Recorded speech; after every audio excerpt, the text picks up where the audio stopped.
Selamat siang para penonton podcast yang dikasihi Tuhan dan diberkati Tuhan. Kali ini kita bakal bahas apa ini? Kita akan membahas hubungan-hubungan kita, tapi terkait dengan gereja Katolik. Jadi kita masing-masing memiliki struggle masing-masing dalam relationship ya. Iya, punya backgroundnya masing-masing. Ya, tips pacaran sampai nikah dalam agama Katolik. Oke. Ini kan udah pada ngerasain semua, yang belum Lina nih gimana nih mau ngomong apa?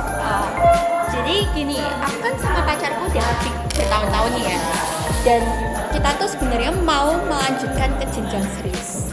Dari kalian nih berdua, ada nggak sih tips-tips yang bisa kalian sebarin buat aku dan juga buat yang lihat, Mbak?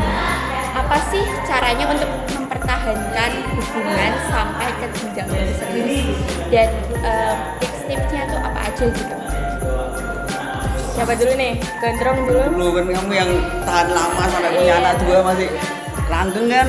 Iya. Ya, jadi aku mau nge-share ya Lina. Mungkin ini bisa jadi pelajaran hidup dan mungkin bisa menuju step yang lebih serius gitu ya. Jadi kebetulan aku ada di relationship yang bisa bilang sehat ya, karena aku bisa bersama pasangan itu saling terbuka. Jadi kunci dalam hubungan itu supaya kamu bisa lanjut ke next yang step yang lebih serius adalah kamu harus terbuka dengan pasanganmu. Jadi berkomunikasi itu kunci utama. Kalau misal kamu nyembunyiin sesuatu dari dirimu sendiri ke pasangan, itu pasti akan menjadi akar permasalahan dari sebuah hubungan. Jadi kunci yang pertama adalah komunikasi dan saling terbuka. Alah tapi enggak gitu toh. Wah, tak sangkal man, masa manis-manis toh hubungan dah. Oke, apa struggle-mu?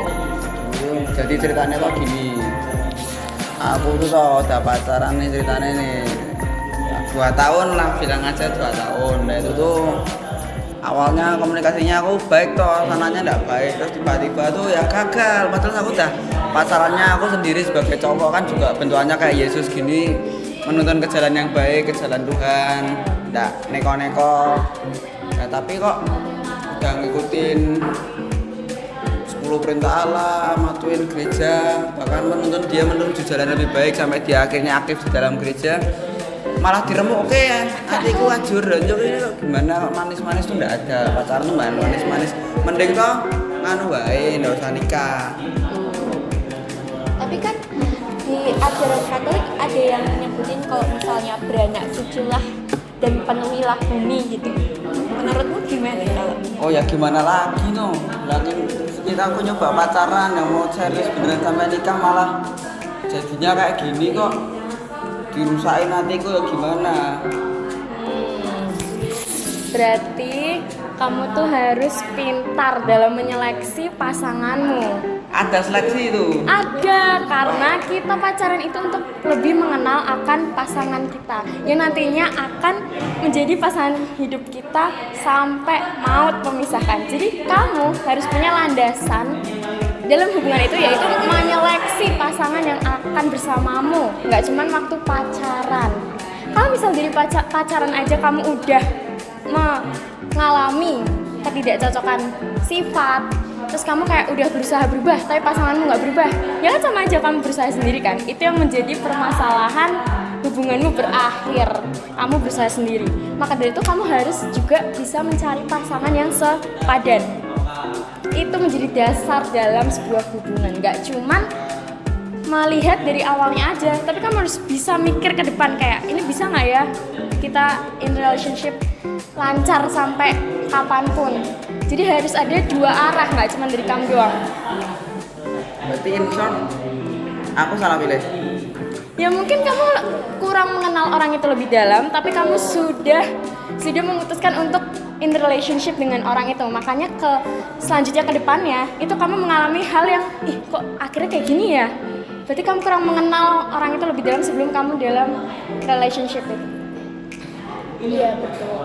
Apalagi kamu tuh cepet mengambil keputusan gitu loh. Kamu denger jadi takut gak? Kan katanya mau melanjutkan jenjang lebih tinggi tuh. Sebenarnya aku jadi kayak agak bimbang sih untuk melanjutkan ke hubungan yang lebih serius. apalagi kan sampai kamu bilang maut sampai memisahkan. Waduh. Udah punya anak sendiri. Ya berarti kamu masih bingung apa enggak nih? Masih Apa bimbang sih. apa yang jadi pertanyaanmu? Karena kan kalau di hubungan itu kan pasti ada kayak apa ya, struggle, masalah. Nah, itu gimana sih cara mempertahankan hubungan di dalam masalah-masalah itu? Gini, kamu sama pasanganmu saling percaya nggak? Saling. Terus gimana cara kamu nyelesain suatu masalah kalau saling percaya? Biasanya sih ada yang salah satu yang ngalah sih, kayak misal walaupun, tapi biasanya nih ya cowok aku itu biasanya ngalah karena biar masalahnya tuh nggak cepet merambat kemana-mana gitu. Ada landasan iman nggak dalam hubungan kalian? Karena aku sama pacarku beda agama. Waduh. Berat ini kan katanya kalau beda agama yang membantu dua Tuhan ya, tapi ya Ya, sama ini Tuhan kok. gimana? Tapi Katolik Kristen itu Waduh. susahnya. Gimana ya nih cara menyelesaikannya? Aku aja yang agamanya sama akhirnya bubrah. Terus gimana dong Lin? Dari kalian berdua tuh apa solusinya terkait perbedaan agama itu? Dan juga kalian kan harus mikir ya, kalau misal dalam masing-masing agama kalian pasti kan ada aturan terkait harus satu agama lah. Kalau bisa, kalau satu agama aja kadang permasalahannya tuh besar, apalagi beda agama. Kalian ngerasainnya gimana? Nah, kalian gimana? Kalau aku sih kayak itu yang kamu omongin pertama, komunikasi antar dua pihak. Terus kami juga menghubungkan dengan solusi-solusi gitu. Tapi intinya ya kalau mau lanjut disamain dulu dong. Iya dong. Frekuensinya sama.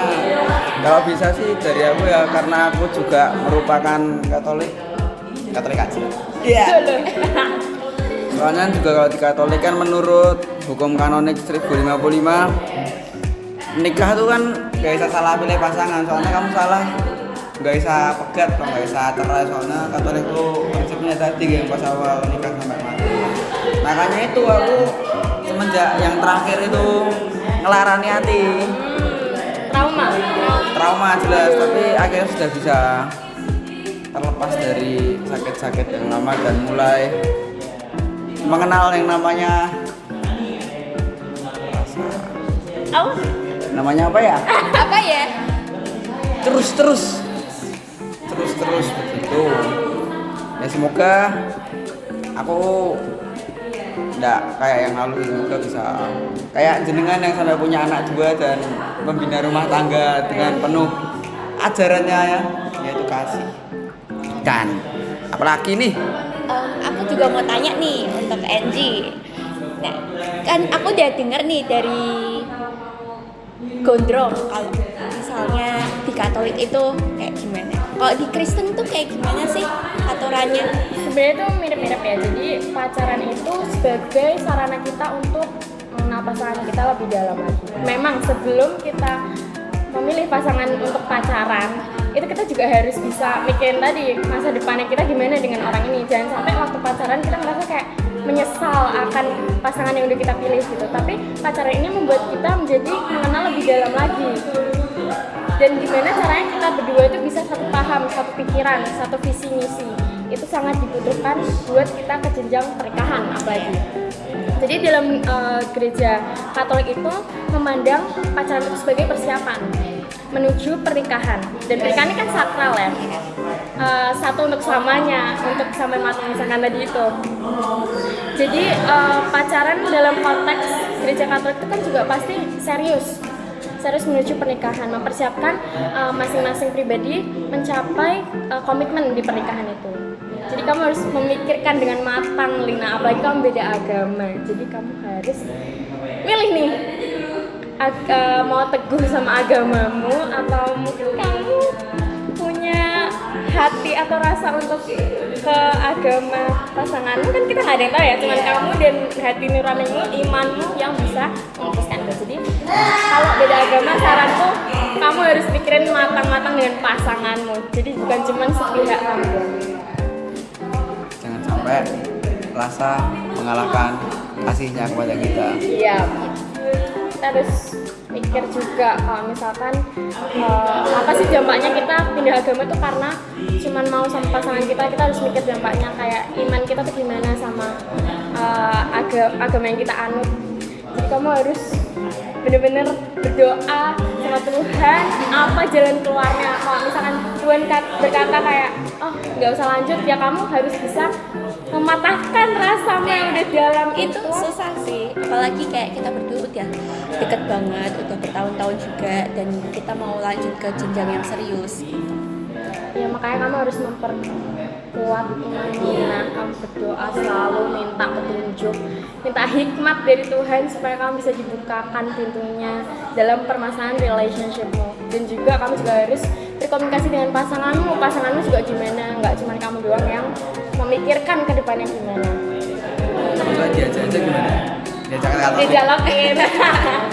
Soalnya kalau di Katolik itu sebenarnya kalau hubungannya sehat itu juga didukungkan banyak juga retret-retret Katolik yang ngajak orang-orang muda beserta pasangannya mungkin buat ikut retret juga kan. Katolik kalau sebelum nikah ada kursus perkawinan, Iya, jadi bener banget. diajarin juga buat cara mengurus rumah tangga walaupun belum jadi suami istri, tapi ya ada benefitnya juga. Iya sih. Untuk melangsungkan pernikahan secara Katolik. Tapi yang terakhir intinya jangan salah pilih pasangan. Kalian harus bisa memilih yang benar, jangan sampai sakit hati, dan jangan jadikan imamat menjadi pelarian kalian. Terima kasih. Jadi intinya jangan salah pilih pasangan. Jangan salah memilah. Oke, terima kasih semuanya. Oke, karena kemarin kelupaan, saatnya kita membahas pacaran menuju pernikahan menurut hukum-hukum gereja. Karena kemarin cuma curhat-curhat aja menurut pengalaman kita, kali ini menurut hukum gereja. Jadi kalau di gereja Katolik itu tujuan pacarannya harus diarahkan ke pernikahan, nggak cuma pacaran buat senang-senang, buat seks itu enggak. Jadi harus ujungnya tuh nikah. Terus hubungan yang Katolik ini harusnya mencerminkan komitmen yang serius dan saling menghormati dengan tujuan akhir membangun keluarga yang sakral. Jadi pacaran di Katolik juga ada dianggap sakral, nggak cuma dia tadi seks, enggak, tapi juga intinya harus menghormati sama cowok dan cewek, dan juga harus berorientasi pada pernikahan dan membangun keluarga.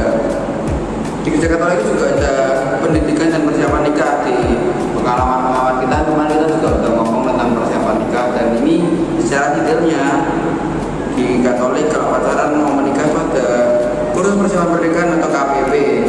Kursus ini bertujuan untuk memberikan pemahaman yang lebih baik tentang sakral pernikahan dan tanggung jawab yang menyertainya, dan tanggung jawab dari orang tua yang baik, ayah, ibu, dan membesarkan anaknya sesuai dengan ajaran-ajaran gereja Katolik. Selanjutnya ada pernikahan sakramental. Dalam gereja hukum Katolik tidak hanya tentang ikatan sosial, namun juga melibatkan Tuhan di dalam diri pribadi-pribadi istri dan suami. Lalu juga ada nih satu masalah yang kemarin, larangan kawin beda agama. Kamu banget ya. Gimana tuh? Hukum gereja Katolik mengatur bahwa pernikahan antara pasangan yang berbeda agama tidak sah tanpa izin dari uskup. Wah, jauh ya tinggi sama uskup. Betul banget. Terus ada keterlibatan keluarga.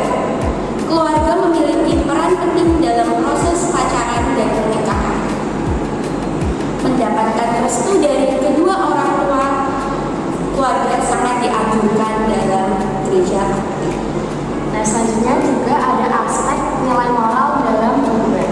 Jadi di gereja Katolik ini menanamkan sekali pentingnya untuk menjaga nilai-nilai moral dalam hubungan pacaran. Kita udah singgung di sebelumnya kalau misalkan pacaran itu kan juga sebagai penghubung, dimana kita juga saling memperkuat hubungan antara pasangan. Jadi pacaran itu sebagai sarana kita sebelum melanjutkan ke jenjang yang lebih serius. Nah ini tentunya dengan nilai moral dalam hubungan. Jadi kita harus menjaga kesucian kita masing-masing. Jadi juga kita bisa lebih mengenal pasangan di dalam pacaran itu dengan nilai moral di dalam hubungan. Dan yang terakhir itu ada kita bisa mendapat konseling dan bimbingan. Jadi pasangan yang berpacaran itu juga dianjurkan untuk mencari bimbingan dari pemimpin gereja atau konselor yang berpengalaman supaya dapat membantu mereka dalam memahami lebih dalam tentang pernikahan dalam konteks iman dalam Katolik. Jadi perlu ada bimbingan sebelum menikah, yaitu dengan mencari konseling kepada gereja ataupun konselor yang memang menekuni di bidang pernikahan. Oke, menurut gereja gimana nih? Masih mau lanjut ke pernikahan apa enggak? Setelah dipikir-pikir, ada baiknya sih bicarain dulu ya. Terus dibicarain juga sama keluarga maunya gimana.